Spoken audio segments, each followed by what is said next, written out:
All right, preparing to go live. There we go. I think we're there almost. We are. I just got the notification. What is up, YouTube? It has been a What's while. We are back. We told you we'd come back.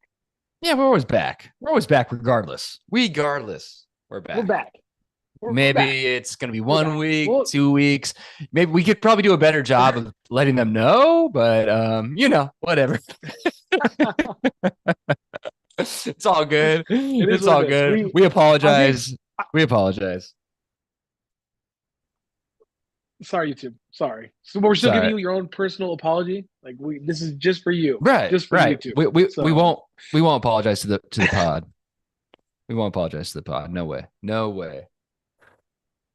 Um, let let's get this thing started, man. let's do it. Let's do it. Boom, Can't boom, wait. boom, It's been boom, too boom, boom. long. It's been way too long, bro. Let's do share sound here. Boom, boom, boom. And we're going. Let's do it.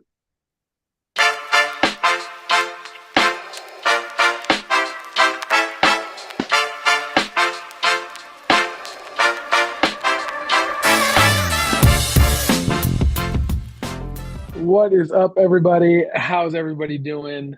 We are excited to be back. It is Brevity Sports. It's your boys, Fredo. We are back. Big Z, Zach. Say hi to the people, Man, man. I They missed you. am They missed you. I know they did. dude, I missed you guys. I really did. It's just been spring break. I had it. Father Fredo had it. We're working a lot. It's been busy. Baseball season's in full swing for Fredo and his sons. The boy over here is doing crazy things, keeping me busy. So it's just life. But we're back at you guys, Yeah. like always. We love you guys. We apologize, but we're here. We're here for you. We're here to talk about some sports, talk about our lives, catch up with each other. How you doing, man? How's everything? Tell about the trip you did. Tell about how jealous you No, made Big I'm doing Z. great. I'm doing great, right? And part of the reason we didn't announce any sort of break, I think, is because you and I didn't anticipate taking a break. I think we both thought we were both fools. You took spring break, and you thought surely I'll have time during my time off to record a podcast. And then I Mm-hmm. took spring break and I thought the same thing. I was like, surely during my week off, I will have time. When in fact, we Surely. both just got busier Yep. Yep. because our families were like, oh, you're on break? Okay. Well, Yeah. now every waking moment, because we're not on break. We still have stuff we got to do, but the kids are Exactly. home. So I was like, oh my gosh. So, It's anyways, like it's like they take um, advantage of that. It's yeah, like, I had, you know, yeah. yeah, Yeah. Yeah. Tell me what you did. the Tell boys me. are home, so spring break. The first we started slow over here. We did start slow, except by slow I mean we had baseball every day before we left, and then we finally were able to get on our trip, our big trip. We try to do at least a couple trips a year. Our big trip this year was Yosemite, so we took the kiddos up. Met some friends up there. Actually, they got some boys that our boys just are ecstatic about. They get along super well. So I went up to Yosemite, and it was just absolutely gorgeous. Like the first when we first went up there, it was sort of a setback because we did get stuck. Right, we got stuck on a road for like 2 hours while they were trying Yeah. to clear and get the snow out of the way. And then eventually they're like, "Hey, everybody, just throw on your snow tires so we can get everybody moving." And this was like total dad moment. Like I felt like there's like moments where you feel like such a successful dad. Like I Yeah. felt so successful because I I was able to I before we left, I practiced like putting on my new tire chains. So we like Nice. ordered tire chains. I'm from Southern California. I don't do snow chains. It's not something that's like No. regular for me. So I was able to practice before we left. And dude, it was so nice. We were able to like skip ahead because I knew how to do my snow chains and other people didn't. I was like, ha ha ha, I practiced, I did it. I was ready for the moment. So we got to get like just a beautiful dinner. Friday, it was snowing. It's like that fresh powder. So the kids were like sledding and like it didn't hurt when they fell. And it didn't matter where you hit somebody with a snowball because it just like was powder. Sometimes when you get hit with ice, it's like, oh my God, like Daru, I Right. just got pelted with ice in the face. It wasn't that. And then, the next day, it was perfect in Yosemite. Sun was out.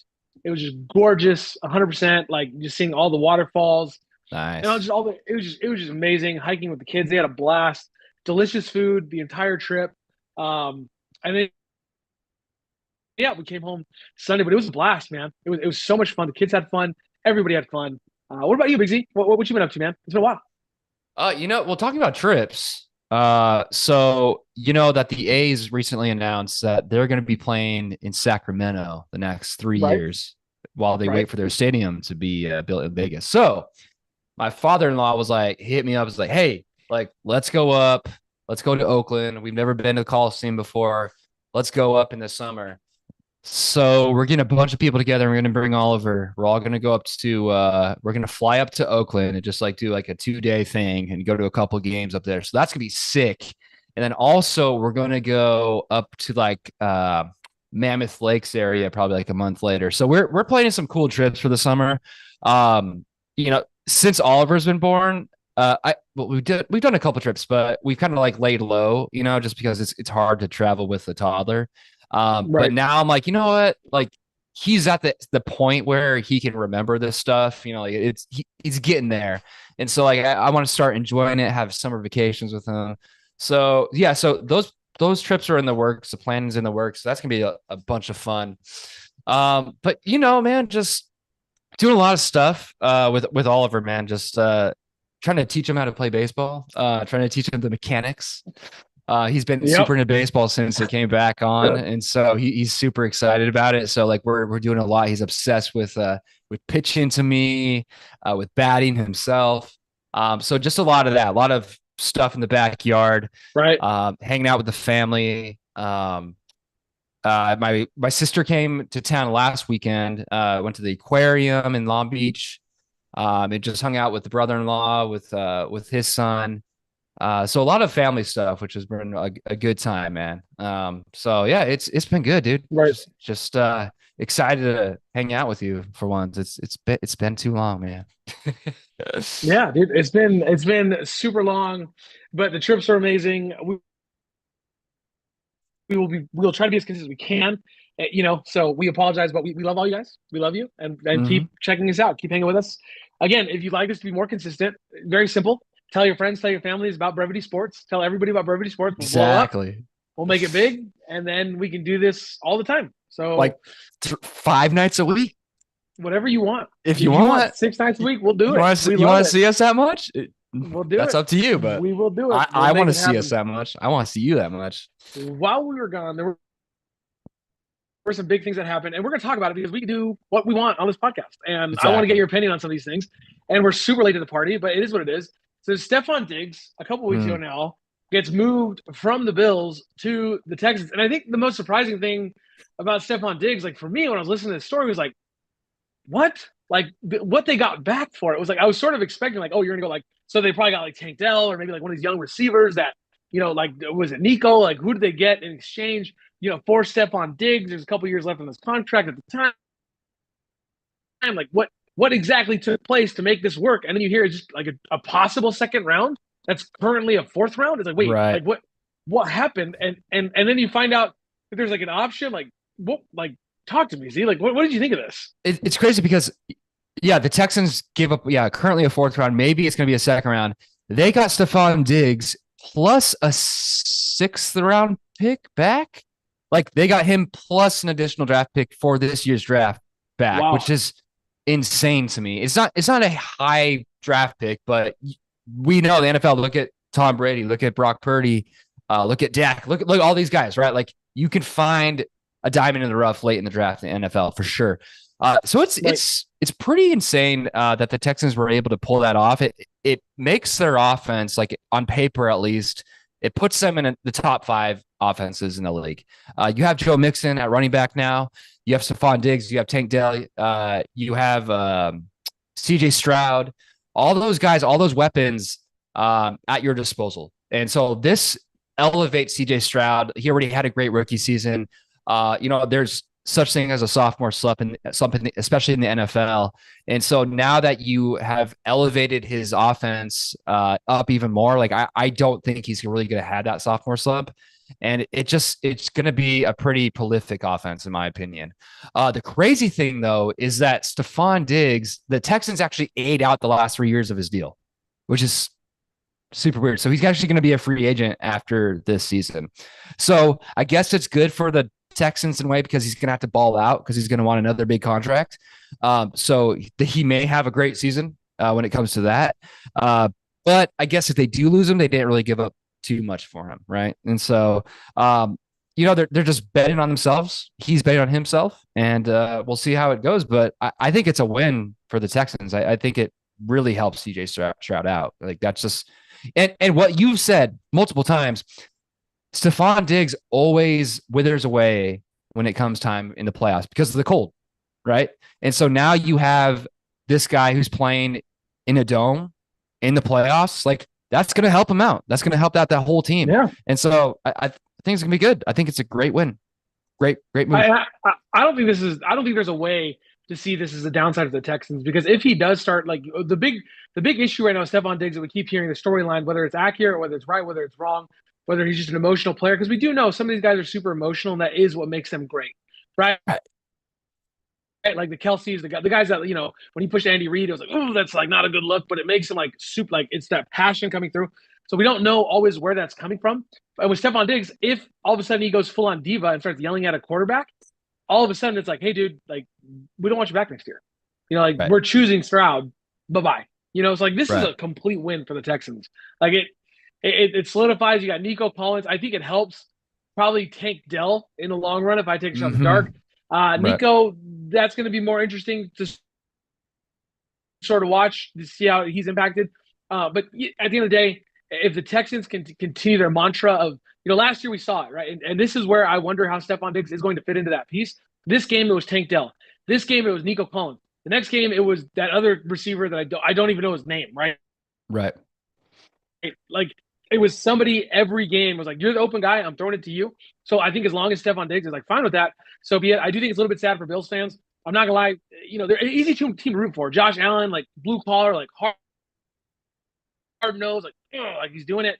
And this is sort of the end of that era of like the Blue Bills team that really, really never came to fruition. I mean, no, probably their best playoff performance was that big loss to Kansas City. And so like, I think it's tough. Like if you're a Bills fan, I think you're sort of in a tough place. Is like, this is the end of that era. Like you're saddled with some not great quarterback or defensive players. You let safeties go. You let cornerbacks go. Like all the news out of the Bills is he's gone.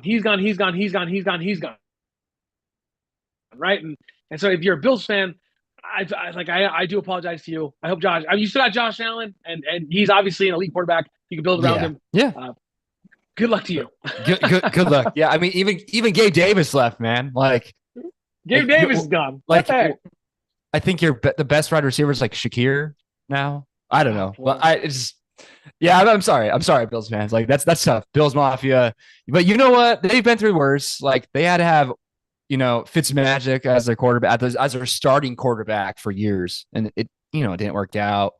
So they've been through worse times. Like at least they have Josh Allen. Like they have that one piece that most team or a lot of teams, that's their biggest need, right? They can never get it right at quarterback. At least they hit on that one and they have him locked up. So that's big. Build around him.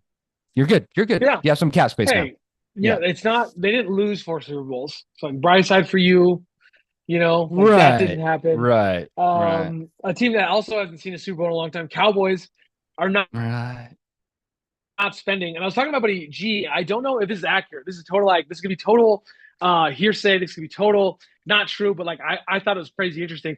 He was talking about how I guess I have no idea where he got it from. I should have asked him. But he was talking about how the Cowboys ownership is like not spending money on the Cowboys, possibly because they have interests in other areas. Like there's like some back talk about like where are they actually investing their money and stuff. And it's sort of it wouldn't be something that I would even give credibility to or credence to, except for the fact that a guy like Derrick Henry comes out and says like they didn't even talk to me. And if you look at the Dallas backfield with a guy like Dowdle, who's sort of not this big guy, right? That's why they were so willing to let Pollard go, because their skill set was very, very similar. It was, watching one guy's, it was almost impossible to tell them apart at times. Dowdle also does not strike me as an up the middle guy, just like Pollard struggled in that same way. It almost seemed like Henry would have been sort of a perfect fit. And then Henry comes out like, dude, they didn't even talk to me. Like they didn't even reach out to me. It's crazy. Like, I mean, it's kind of crazy that they still haven't made a signing, like a big free agency. That's crazy to me, dude. It is weird. I mean, they have a lot of things to plan for. Like you have CD Lamb's contract extension coming up. Like he's going to be the top receiver probably in the game. He's probably going to break a record for a contract at that point in the you know in NFL history. Then you have Dak to worry about. You know, he has a 60 or now a $55 million cap hit because they restructured his deal to put $5 million towards a bonus this year. Um, and then he's a free agent. And so, like, though we poop on Dak a lot, like, you can't really get better than Dak Prescott. Like, what's their other option? You know, like, we going to go get Joe Flacco. Like, Dak is a good quarterback. And I think that he would probably thrive somewhere else than in Dallas, just because, he has the spotlight on him. But that's neither near or there. But, like, you have a lot of things to plan for. Like, over $150 million worth in probably put in two players, right? And so there's a lot of things that they're trying to navigate right now. And they're in a tough position, right? Because with the Dak situation, he has all the leverage. Like he can leave. They can't franchise tag him. And so like they're trying to, weigh their options there. And the CD Lamb, like you can't let CD Lamb go. Like No, he's a stud. that's got to be your priority. And so it's tough, man. Like I understand, but again, you're the Dallas Cowboys. Like you have to figure out, you have to make wiggle room for your cap space. You've been doing this for years, and it comes back to Jerry Jones. Like, what is Jerry Jones doing? Like, he is the owner. He should not be the GM. He should hire an actual GM, a guy who, or girl, someone who knows what they're doing when it comes to being an executive in the NFL. Jerry Jones is proven that he does not know what he's doing. He's just not managing the team correctly. And every year it seems to get worse. You got to make a splash. Like it's just like the Yankees a couple of years ago when they didn't make a splash in free agency. Everyone was pissed off at them. It's like, you're the New York Yankees. It's the same exact thing. You're the Dallas Cowboys. Everyone talks about you. You have the spotlight on you every single year, whether it's the off season or in the regular season. You got to do something, bro. And as of now, until the draft, maybe the draft, they'll do something to make a big splash, but it looks bad, man. Sorry, Jason. Sorry, Cowboys fans, but it's bad, man. Looks bleak. With the draft coming, I mean, there's talent at the top. There's a lot of really good receivers, but it seems like the skill positions that they have, they don't necessarily need a receiver at the moment. They definitely could use a counterpart to CD Lamb, like an actual one. So that wouldn't be the worst idea, but it almost feels like they might have to go get one of those quarterbacks that falls. Whoever falls, towards that second round, that might be somebody that they need to take a look at. It won't be Caleb Williams. Seems like he's locked up that first pick overall. For sure. Pink phone and all. He's ready. He's ready to go. Pink phone. Yeah, man. Where's Colin Cowherd? Come on, man. Why aren't you hating on him right there? Come on, man. Man,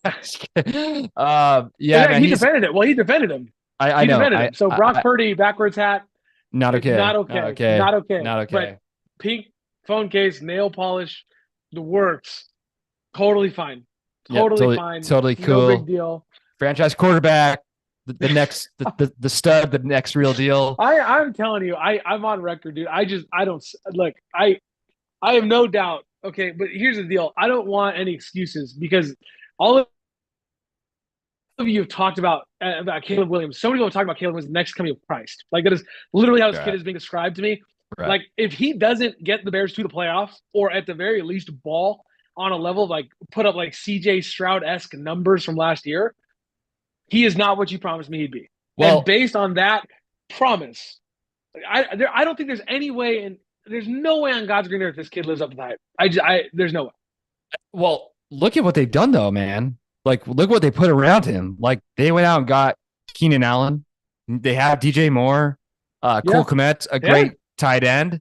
They're working on that line, and so like all of a sudden they're building around their quarterback before they even have him. Like poor Justin Fields. Justin Fields must be pissed off. Like, where was that? Like, you got me JJ Moore. That was great. And we were good. We were great together, but like, it obviously wasn't enough. And all of a sudden they're building around him. Like, oh, they got freaking DeAndre Swift in the backfield behind him. Like, yeah, you're right. He has no excuse.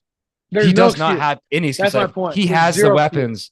And if he flails, it's just my rookie. No. CJ Stroud did a lot with a lot less. So yes, we'll see, man. I'm with you though. Like he has raw talent, but his leadership abilities is what I've been The kind of the honing in on. It's just like, no, bro, like something's up. Like you need to taper it down a little bit. Like you're not bigger than the Bears organization, than the NFL. Like you're Caleb Williams. You're part of the system, just like everyone else the is, you know?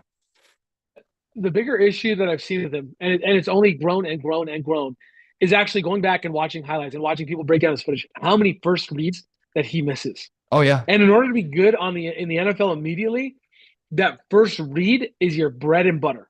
And then once you can back off, make a defense respect your ability to read, people talk about Stroud. Like that doesn't just happen. His ability to go through his progressions, 5, 6 reads, and then also his ability to hit that first or second Right. read at times and take the small yardage, that is something that he was so good at that Right. that's what made people respect him. And all of a sudden, the long ball followed. So, I mean, good luck to Gabe Williams. Again, I don't know why this guy's a first pick lock. I don't see it. Just like last year when me and you sat here and said, dude, CJ Stroud is better than every other quarterback in Oh this yeah. draft. How does By nobody far. see this? No one Like, saw it, man.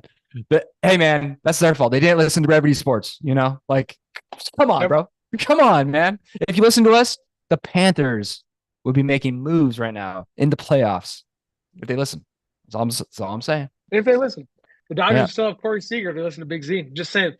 Anyways, moving right along, the madness is over.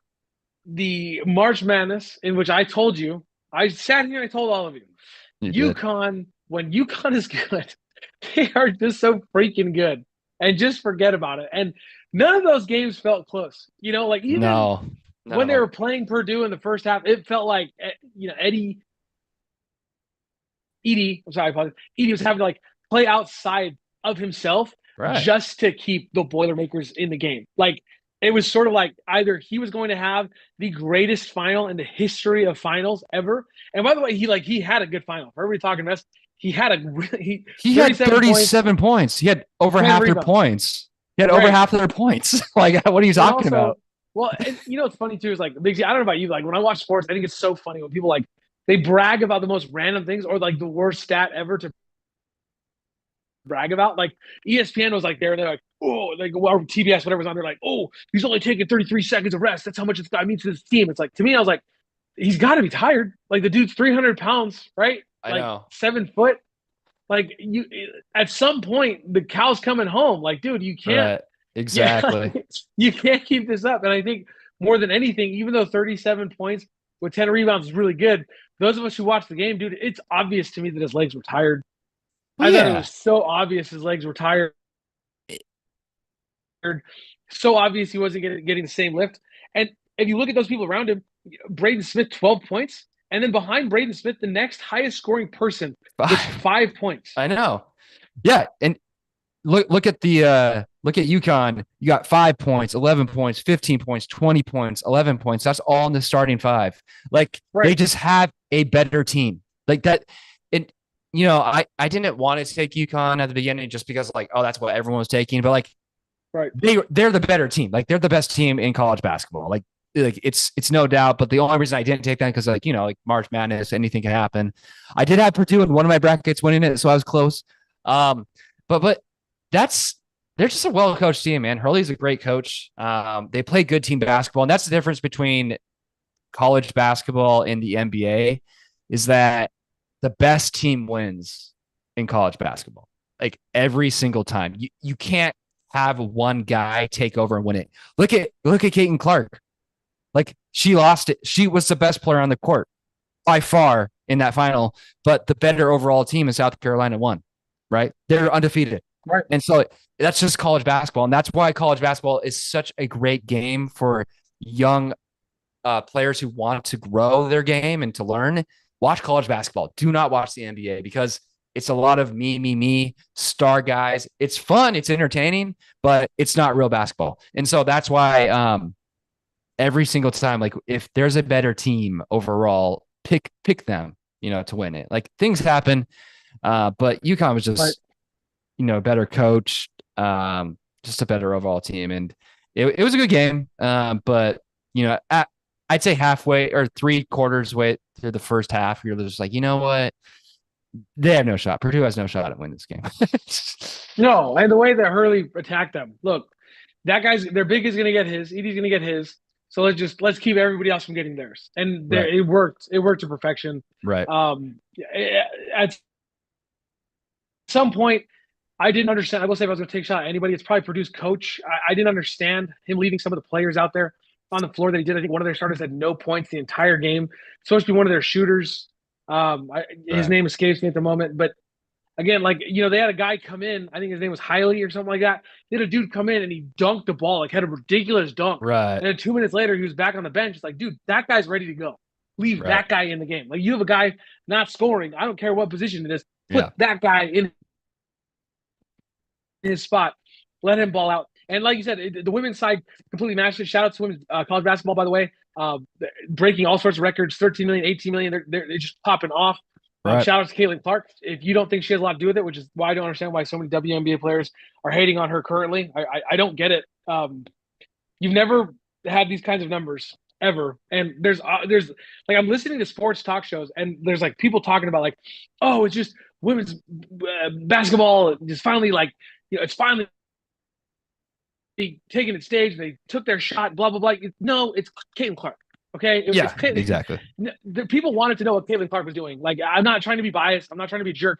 People want to know what she was doing. People wanted to see her with the rematch with Angel Reese, the girl who's doing like the ring thing in her Yeah. face. Like, they wanted Yeah. to see that at LSU, Yeah. and they wanted to see if she was going to drop 60. The idea that, like, it would have anything to do with anybody else. People call me a hater. Let's see if you get anywhere near 18 million next year. Caitlin Clark is so special, and I can't wait for her to be special in the WNBA. I guess the point of that entire rant was just like, if I'm in the WNBA, I'm pumped. I'm like, dude, I hope our numbers get to 18 million. Like, the Right. WNBA, there's nowhere I near mean, those numbers. did you hear that? Ice Cube has that big three, like the 3-on-3 basketball league. He offered Caitlin Clark $5 million to join. Yeah. And like, there's no woman has ever played in that league before. And you know what the starting salary in the WNBA is 75,000, which is not chump change. Like, that's a good salary for, a hardworking person out for us, but for a professional basketball player, it's not good. Like, she got offered $5 million. That's the power of Caitlin Clark. Like, and I am 1,000% with you, man. Like, the reason why they had 18 million viewers is because of Caitlin Clark, solely because of Caitlin Clark. Like, you can argue all you want, but like, have you ever seen these numbers? No, never. Anywhere close to these numbers. Nowhere close to these numbers. It was so funny. There was like I was watching. I think it was like Around the Horn today. It just happened to be on, and literally the question was, "Is it sustainable?" And I thought for sure all four panelists were like, "No," and that's okay. Like, just embrace it. Start looking for your next star. Like, start hyping somebody up the way you did Caitlin Clark. Like, find that next great shooter, because I guarantee there's somebody out there. Like, I don't think they're going to be as prolific as Caitlin Clark. They're not going to score as many points as Caitlin Clark. They're not going to break all the records she did. But find like a girl who, like, like just an athlete who's just balling. Maybe somebody who's got like just insane dunks. I don't know. It's like, but now you know what it is. Like, America's always been driven by stardom, right? Like, Right. I'm gonna go see this movie because that's my favorite actor, right? Like that. It's very rare for us to like, I'm gonna go watch this movie because I can't. Like, I just want to see it. No, it's like the stars are there. That's what drives everything. Ask any movie maker ever. Every once in a while you get a movie that is like amazing because of a book or whatever it is, but a lot of times it's the stardom that's involved in the projects, and it's no different in sports, right? You look at Tom Brady, you look at the ratings. People would tune in to watch Tom Brady play, and the people would tune in to watch Tom Brady lose. Right. Again, I'm not trying to be hater. I'm not trying to be hater on anybody. All I'm saying is almost the opposite. I was like, appreciate what you have in Caitlin Clark, this amazing star who's now going to the WNBA, and she should be embraced there. Not these WNBA ladies coming, she's trash, or she didn't break my record because I was only scoring. The three line didn't exist. Like, dude, you weren't pulling up from center court. Okay, Caitlin Clark is out of here pulling up from center court. Get out of here with that. Sorry, that's the end of my rant. And not so fun news, but Z, which we need to plan that rant. That's amazing. I'm so glad we're on the same page. I was like, half expecting you to be like, dude, you're being a hater right now. So recently, 2 days after Miami announces, this is straight out of The Athletic, just letting you guys know I'm not making this up. Now, 20-year-old Yuri Perez is going Tommy John's, right? Bieber is joining him. right? Spencer Strider, the Atlanta Yep. Braves, going down. Pitcher after pitcher after pitcher is going down, and a couple Yeah, pitchers have man. waited on it. Garrett Cole is blaming the pitch clock completely. Verlander is saying, no, it's not the pitch clock. It's a number of things. It could be the pitch clock, but it's also where baseball is today. It's no longer just throwing the ball and placing the ball. It's spin rate, it's high velo, it's all the things. Yeah. Big Z, have you heard about this? What do you think, man? Oh yeah, man. I mean, obviously, I play fantasy baseball, so like it's affecting me and my league mates a bunch because like all these Uh-oh. big names are going down for our teams. Um, Right, I mean, obviously, for those guys, it sucks, but I tend to agree with Verlander on this. I think it's just a combination of different things. You didn't see like the implementation of the pitch clock last year didn't really cause this many injuries. They tweaked it this year; it's a few seconds less. I don't think that by itself is something that you can blame. right, Tyler Glass now came out a couple of years ago with a really good take when he was on the Rays, and they at that point they had just banned sticky stuff. Trevor Bauer was going back and forth with the league, and the league was just they had enough, and so they banned completely the sticky stuff, anything. And right, so he came out with a great take talking about how he had to grip the baseball differently, a lot tighter because there was nothing to help him grip it. Right. And so he was using a lot different muscles in his forearm and his elbow right, area because of that. And I think, and again, that's not a sole reason, but when you're used to something, when your body is used to something for years, and you have to all of a sudden change the way you're throwing it, especially how hard these guys throw. Like they're throwing 98 to right, 100 miles an hour, right? And they're moving their arm the way there's the spin in the ball, like you said, right, it's going to take a toll on the arm. And so I think the pitch clock has something to do with it. I think the no sticky stuff has something to do with it. I think also taking these guys out, like at 4 innings or 5 innings and not letting them just like pitch. I think that has something to do with it too, because back in the day, you had guys throwing complete games all the time, 150 pitches, something like that. I just watched a college baseball game. UCSB was playing EC Irvine this last weekend. And they have a pitch clock. They've had a pitch clock for years in college. And this pitcher threw 143 pitches in the game. Like he was fine. wow, And so I don't know. I just think it's just a combination of these things that it's the way that analytics are coming into play and how they're managing how pitchers are throwing. In the league just doing this stuff. And I don't know, like they have to do research on stuff. They have to figure this stuff right. out before they just make changes, whether it's the sticky stuff, whether it's the analytics, whether it's the pitch clock. But I don't know, man. It's a bummer because the game is growing and the stars are now, at least the star pitchers are getting hurt. Right. And it really sucks for Bieber, man, because this was his contract year. He was set to be a free agent for the first time in his career. And now he's Right. probably gonna, be hurt when it comes to signing a contract, like at least a big contract next year. And he was throwing lights out for his first two starts. Like he was doing well. So it sucks, man. Especially because baseball is going in such an offensive direction. You and me love great defense, great pitching. And so now you're taking these guys out, one by one with injuries. It sucks to see. And it's just going to be all, balls going over the fences for the rest of the season. So just a bummer. I remember you and I having a conversation a few years back, and we sort of discussed the difference of taking out, some of the sticky stuff. And it was stuff, part of our discussion was, look, this is going to impact more because they've been using this stuff for a long time. Yeah. Right or wrong, that was not the point of our discussion. Whether it's right or wrong is not the issue. The point was is that they've been using this stuff since they were probably in high school. Yeah. Right? They were Right. using whatever they could to gain an advantage, which again, I'm not endorsing, I'm not saying that's right. Eventually, hey, it did catch up with them. Baseball caught on, said no more of this. Even a guy like Clayton Kershaw, who had way less sunscreen on his hat visibly, right? We all kind of Mm-hmm. wondered, like, what is that sunscreen? And does that help him pitch? And we all defended him because, Right. you and me defended Of him. course. And Of course. then, of course, like the next year was way less. I was like, ooh, maybe his sunscreen is helping out a little bit. regardless, dude, here's the thing. This is going to be another hot take, and it's not something that I planned. Here's the difference. You want to know the difference? I'll tell you the difference. Things have changed within the last 10, 15 years of baseball. And I'll tell you exactly what I mean. When you look at the pros 5 years ago, 6 years ago, so many of these guys were on, when you watch the Little League World Series, Yeah. so many of these guys were featured in the Little League World Series. This guy played this guy played this guy played that. And now there is a complete shift that we're seeing, especially with my sons being in it now. And apparently it's been going on for years, over to the travel ball world.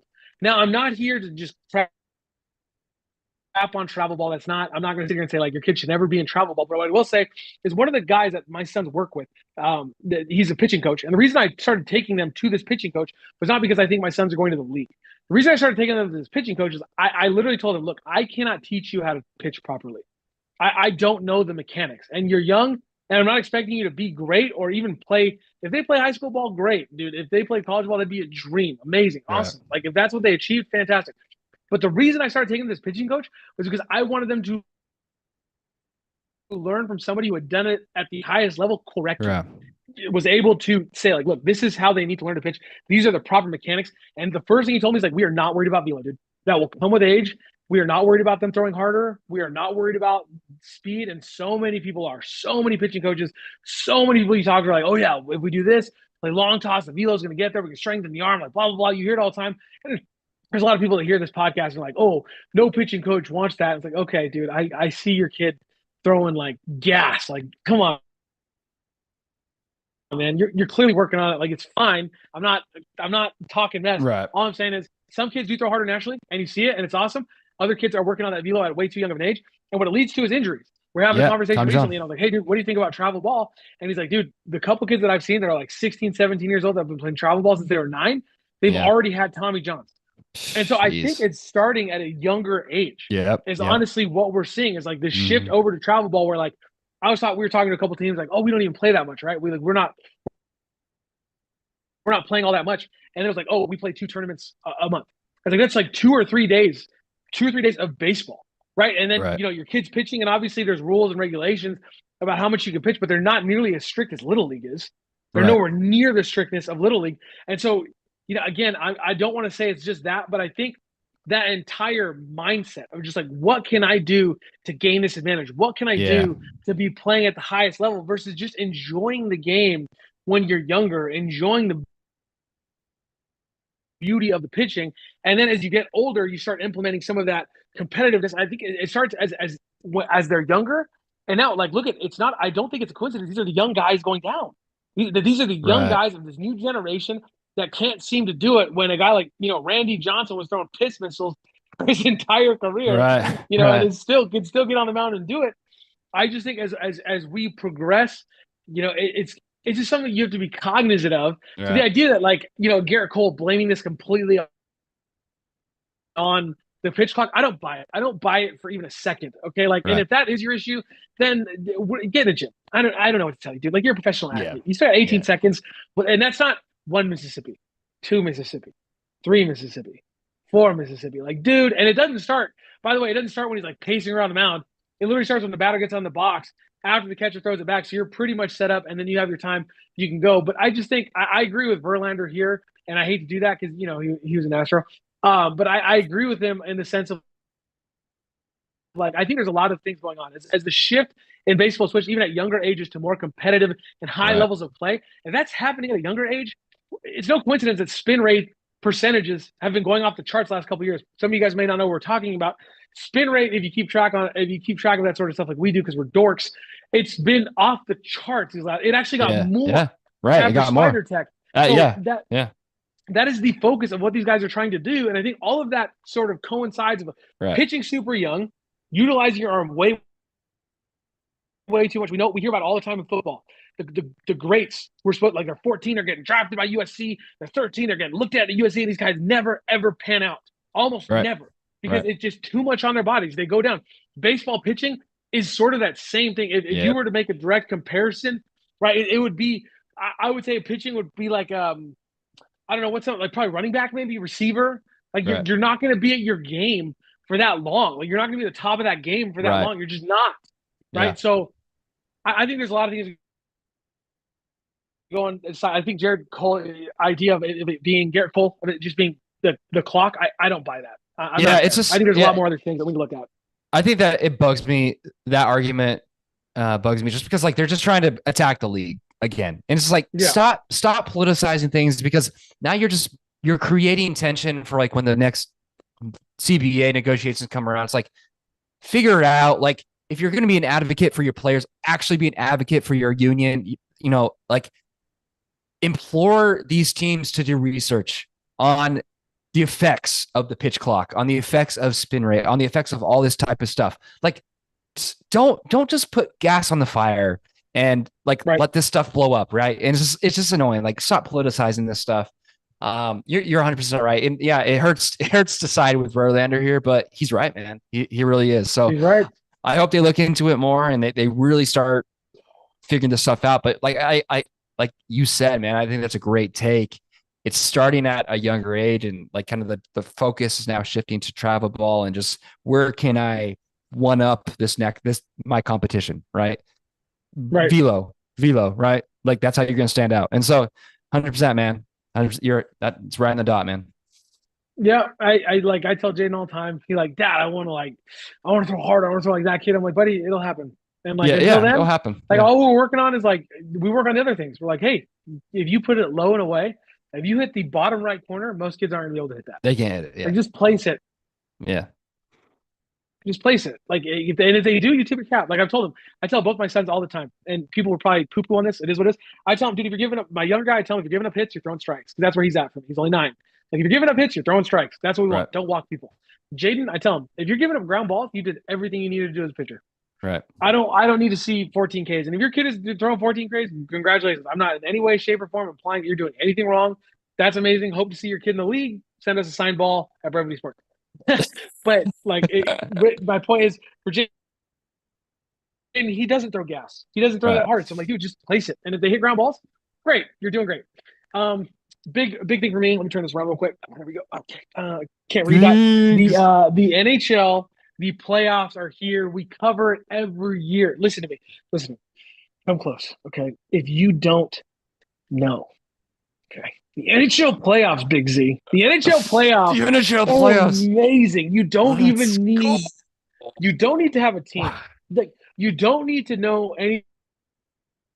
If you listen to this podcast, you don't even need to watch hockey all year Don't. long. Just watch the playoffs because all the things that you want, the hits, the fights, the intensity, hockey is long. People don't realize this, right? Like the teams who win the overall have like 110, 115 points. Like there is a ton. There's like 86 games or something like that. Like there's a Right. ton of games.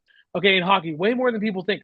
So like during the regular season, people are like, why didn't he hit that guy? Or why are they okay with that? Why aren't they being more physical? Because it's a long season. Come the playoffs, all that is out the window. It's all Right. about winning and winning now, and I love it. And my Kings are going to make the playoffs. It looks like so. We're doing great. Yeah, they look like they're the Oh, sixth seed I'm right fired up.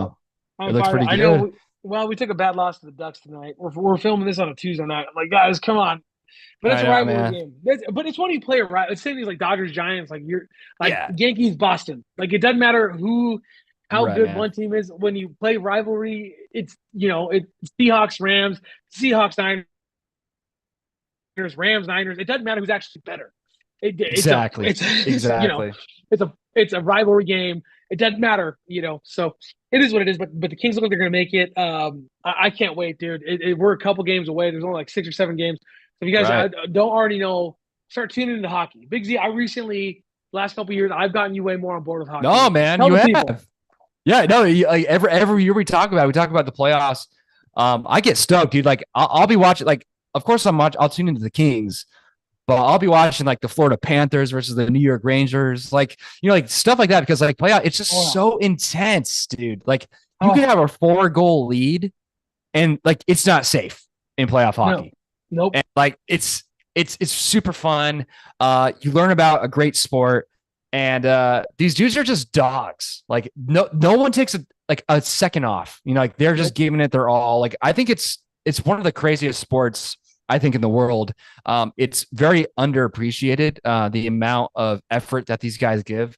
But like you said, like you just see it. You see all of that in the playoffs. Like everything is thrown out the door, and they're just giving it their all. And that's what I love. Just a super competitive game. Kings are going into it this year better, record wise, seed wise, most likely. But they got their hands full, bro. Like I know, Yep. the Golden Knights, they're probably gonna squeak in. So they're gonna be a lower seed. But you got the Colorado Avalanche up there, you got the Dallas Stars up there. It's gonna be tough, dude. It's gonna be tough. But you never know. Like the Kings won it as an 8 seed once. So you just gotta squeak in. That's why NHL playoffs are the best, because every game, every team has an actual chance to win it. So Yep. it's intense. The intensity is awesome. It's just flip the switch, turn on those games. Like we'll probably talk about this more than we do NBA playoffs. To Oh, be 100%. But I, honest. I gotta say, it's funny. Like I was talking to my son about it, and he was like, "Dad, but the Kings, like, they're, one of my kids was about it. But like, oh, like, oh, Dad, the Kings aren't even like, look at their record. They're not even that good. Like, are they actually gonna make a run?" And I was like, dude, the Kings don't need to be great to make a run. In fact, what we're known for in the playoffs, first time we won the most games on the road Right. to ever in a cup run. And like a lot of Kings fans are proud of that. I'm like, you realize it's because we suck, right? Like we had to play a lot more on the road Right. than we did at home. Like it's sort of comes with the territory. We were the lowest seed, so we always started on the road and we kept winning, which makes sense. And then the other one, winning back to back game sevens on the road again. Right. You realize that's because we're the lower seed, right? Like so Right. it's one of those Let fun me things about tell being you the Kings, but story of really great. 2012. Let me tell you Yes, the story of 2012 when we won. Yeah, the way they beat the yes. Ducks, right? Or is it the The Ducks? 14 was the my favorite one ever. Yeah. Was the Sharks, which they reverse swept. We started Yeah. 0-3 down. The Yeah. the Ducks, and then the Blackhawks finally got our revenge on those three teams. And then That beat the was Rangers, amazing. And then right? beat the Rangers, dude. That's man, that's So Rangers versus that was Kings is amazing. like Dodgers versus Yankees. Yeah, New York versus Yeah, oh, LA. amazing. Like it's awesome, man. Yep. Florida Panthers, dude. You know, if the Kings are my first bet, but this year, if the Kings get out, They stole your heart. They stole your heart I'm last taking the year. Florida Panthers. They're going in, dude. They're like number 2 or 3 seed in the East. So they're not going in as an 8 seed this year. Like they're Yeah, playing, dude. They're good. right, right. I agree. I agree, dude. It's It's gonna gonna be be fun, great. man. It's Keep your eye on, intense. Yeah, keep your eyes on it. We'll yeah, keep you guys updated keep for your eye on sure. that. And of course, in F1, Verstappen did lose a race a couple weeks ago, and then he came right back and won. So, but keep your eyes on F1 because Signs. I'm telling you, this is your weekly F1 update. Signs does not have a seat. This guy from Ferrari doesn't have a seat right now What a because loser. Ferrari went with another driver, I'm just but kidding. he's having his best year of his career. He's won a race. He's podiuming like every other race. It's wild, and he doesn't have a seat. It's insane. It's absolutely bananas to me. I don't get it. And the only reason he's not ahead of his partner right now is because he had to lead. He missed the race, so he's like Mm, right behind his partner in points, who's driving the same car, but he was yeah. injured, so he missed the race, Dang. and he's still top. I think he's one of the top 4 or 5 drivers, and so like he's having a phenomenal season. Having missed the race, he got no points. If he's in that race, he's easily probably the number 2 ranked driver if he Dang. has even a decent drive in Right. the way he's been driving. So I mean, it's been fun to watch. Big Z, this has been fun. It's always fun. Say bye to people. People, love you guys. Again, we will come back at you guys. Well, if it's not every week, we'll do a better job of updating you. So that's our bad. Yeah. We appreciate you guys tuning in, just hanging out with us. That's what we want. Just we want you to feel that you're part of this discussion. So let us know if you guys have any comments, comment and join on in. Invite yourselves on the show sometime. We'd love to have you. We'll check it out. Love you guys. Love you guys again. Sorry about the spring break, but they were magical. And we also don't apologize because we feel super rested. And by super rested, I mean we felt super rested on Sunday when the break Yeah. was ending. And then Monday immediately felt burnt out. But it's all good. Love you. Love everybody. Keep watching us. Tell your friends. We are Brevity Sports. Follow us on Instagram, the TikTok. I don't know if that's how you say that. The The TikTok. YouTube. Follow us on the YouTube. Give us that love. Give us those likes. Have a great night. Have a great day. Wherever you are.